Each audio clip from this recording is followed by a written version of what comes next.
ఇచ్చిన హామీ మేరకు రానున్న బడ్జెట్లో నిధులు కేటాయించాలని బీసీ సంక్షేమ సంఘం అధ్యక్షుడు జూజుల శ్రీనివాస్ గౌడ్ ప్రభుత్వాన్ని డిమాండ్ చేశారు. సోమాజిగూడ ప్రెస్ క్లబ్లో ఏర్పాటు చేసిన విలేకరుల సమావేశంలో కామారెడ్డి డిక్లరేషన్ విరుద్ధంగా రాష్ట్రంలో పాలన కొనసాగుతుందని విమర్శించారు.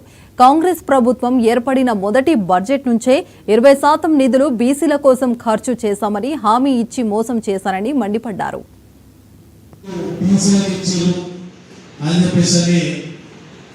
చాలా సంతోషంగా ఉంది. కాకపోతే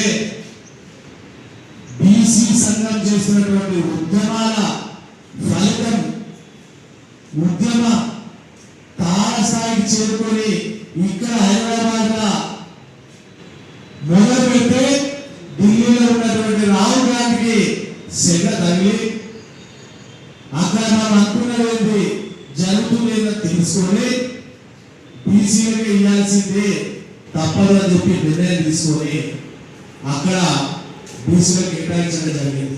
అలాగే మిగతా వాళ్ళకి ఎస్సీ ఎస్టీలు కూడా కేటాయించడం జరిగింది.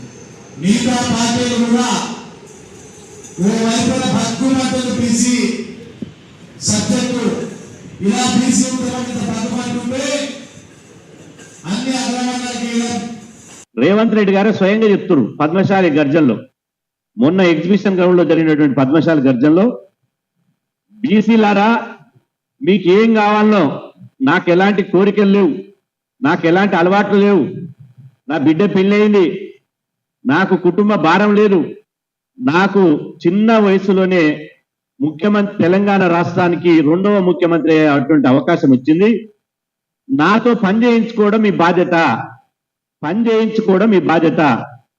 పని చేయించుకోలేకపోతే మాత్రం మీరే తప్పు, బీసీలదే తప్పు, పద్మశాలిదే తప్పు, నాది తప్పు కాదన్నాడు. నిజమే, మేము నిజంగా ముఖ్యమంత్రితోటే పని చేయించుకుంటాం, ప్రతిపక్ష నాయకులతో పని చేయించుకోలేము.